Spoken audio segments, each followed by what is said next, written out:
Halo, perkenalkan kami dari kelompok 6. Hari ini kami akan bahas tentang gangguan syaraf TIC.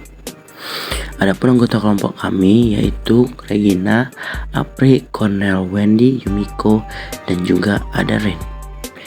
Let's start learning together. Jadi topik pembahasan kami itu ada TIC, pengertiannya, penyebab sindrom Tourette, gejalanya, kemudian psikoterapi untuk sindrom Tourette, contoh kasus, dan yang terakhir ada penutup.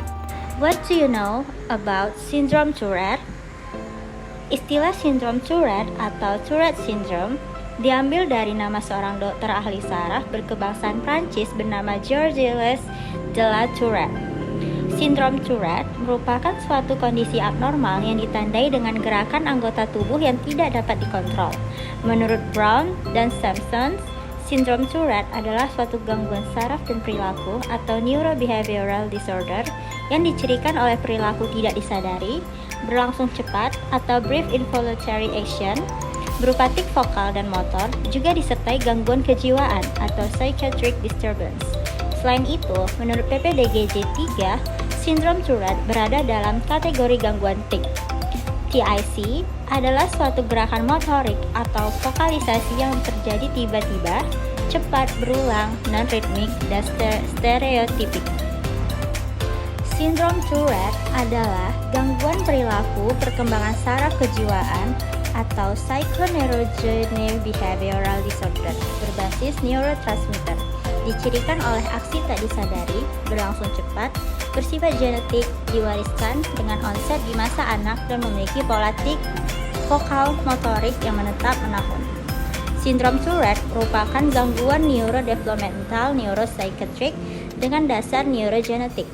TIC didefinisikan sebagai kontraksi otot berulang dan cepat yang menghasilkan gerakan atau vokalisasi yang dirasakan sebagai sesuatu yang involuntar. Anak dan remaja bisa menunjukkan perilaku TIC yang terjadi setelah suatu stimulus atau sebagai respon terhadap dorongan internal. Gangguan TIC merupakan kelompok gangguan neuropsikiatrik yang umumnya dimulai pada masa kanak atau remaja dan dapat konstan atau memburuk membaik sepanjang waktu. Meskipun TIC tidak atas keinginan sendiri, pada beberapa orang TIC dapat ditekan untuk suatu periode waktu. Gangguan TIC yang paling luas diketahui dan paling berat adalah sindrom Gilles de la Tourette, juga dikenal sebagai gangguan Tourette. Penyebab sindrom Tourette. Sindrom Tourette sebagian besar terjadi karena faktor genetik. Namun, pola pewarisan gangguan ini masih belum jelas. Akan tetapi, terdapat kemungkinan bahwa salah satu penyebab sindrom Tourette merupakan akibat dari gangguan cedera saat kelahiran bayi. Berdasarkan faktor neurokimiawi, penyebab sindrom Tourette itu lemahnya pengaturan dopamin di caudate nucleus. Menurut Moy, Benke, dan Bernard, sindrom Tourette juga dipicu oleh stimulan seperti methylphenidate dan dextroamphetamine. Menurut Lachman, masa prenatal dan perinatal mempengaruhi pembentukan patogenesis pada sindrom Tourette. Ibu yang memiliki gangguan TIC selama kehamilan akan mengalami komplikasi 1,5 kali lebih besar daripada ibu yang tidak mengalami gangguan TIC. Anak kembar dengan sindrom Tourette selalu memiliki berat tubuh yang lebih rendah pada saat kelahiran dibandingkan dengan anak yang normal. Ibu yang mengalami stres selama kehamilan pada 3 bulan pertama juga memiliki faktor risiko dalam mengembangkan gangguan TIC. Hormon androgen juga berperan penting dalam pembentukan patogenesis dari sindrom Tourette dan gangguan yang berhubungan dengan TIC. Selain itu, hormon ini juga mempengaruhi pembentukan fenotip pada bayi. Gejala sindrom Tourette. Gejala dari sindrom Tourette biasanya muncul pada masa kanak-kanak usia 7 dan 10 tahun, yang diawali dengan gejala ringan seperti gerakan tik ringan pada wajah, kepala, atau tangan. Kemudian tik akan sering muncul jika anak merasa tertekan atau stres, dan adanya ketidakstabilan emosi.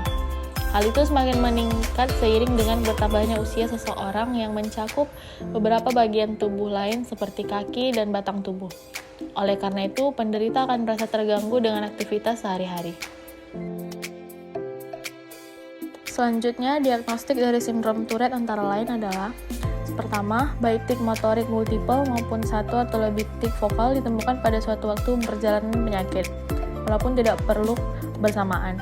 Yang kedua, tik terjadi beberapa kali sehari, biasanya dalam waktu yang singkat, hampir setiap hari atau secara intermittent sepanjang suatu periode lebih dari 1 tahun.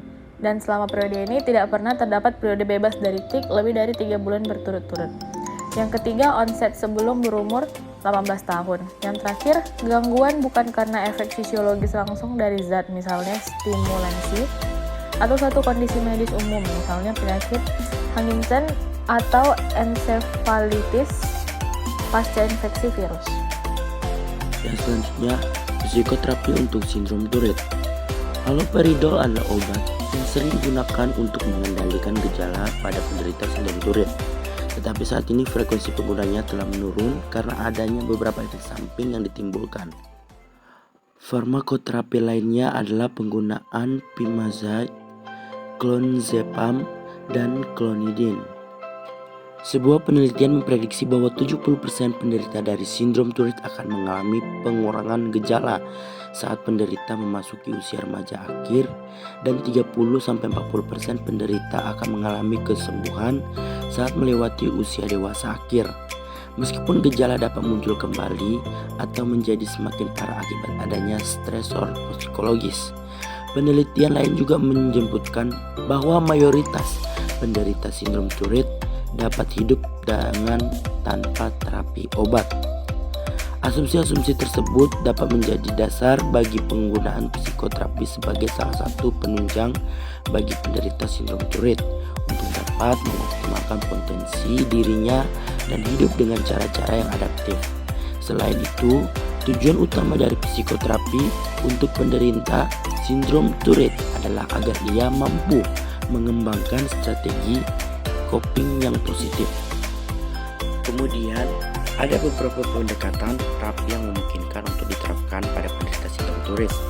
Yang pertama, pendekatan kognitif behavioral. Yang kedua itu ada psikoterapi suportif.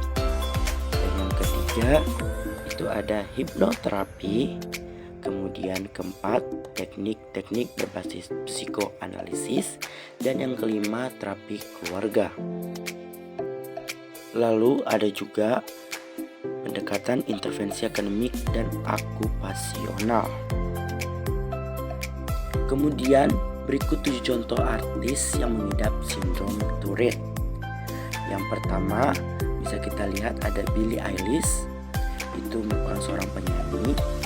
Dan kemudian ada 2 pemain bola, yaitu David Beckham dan juga Tim Howard. Kemudian ada yang keempat yaitu Tora Sudiro yang merupakan aktor dari Indonesia. Kemudian ada 5 Seth Rogen. Kemudian ada 6 Pat Bennett. Dan yang terakhir yang akhir-akhir ini sedang viral yaitu Lewis Capaldi. Baiklah, dari hasil pemaparan kami tersebut kami dapat menyimpulkan yaitu penyebab sindrom Tourette karena adanya pengaruh genetik dan lingkungan, infeksi atau kerusakan pada otak, efek dari neuroimmunologikal, gangguan yang dialami pada masa sebelum dan setelah kelahiran, stres secara psikososial, dan pengaruh hormon androgen. Penerimaan secara sosial atau lingkungan sangat membantu seseorang dalam beradaptasi dengan baik dan dapat menggunakan potensinya secara maksimal, terutama bagi orang yang mengalami gangguan, salah satunya adalah sindrom Tourette. Dukungan dari keluarga pun sangat penting agar seseorang tetap merasa percaya diri dan bersikap positif ketika berada di luar rumah. Selain itu, penerimaan sosial sangat berperan dalam mendukung kesembuhan perkembangan sindrom Tourette. Dengan adanya penerimaan sosial dapat membantu meningkatkan rasa percaya diri pada seseorang yang mengalami sindrom Tourette. Sindrom Tourette dapat terjadi pada setiap orang dari semua kelompok etnis. Akan tetapi, wanita lebih sering terkena 3-4 kali daripada laki-laki. Dengan kata lain, rasio perbandingan antara laki-laki dan wanita adalah 1:3. Baiklah, mungkin cukup sekian pemaparan dari kami. Kami ucapkan terima kasih.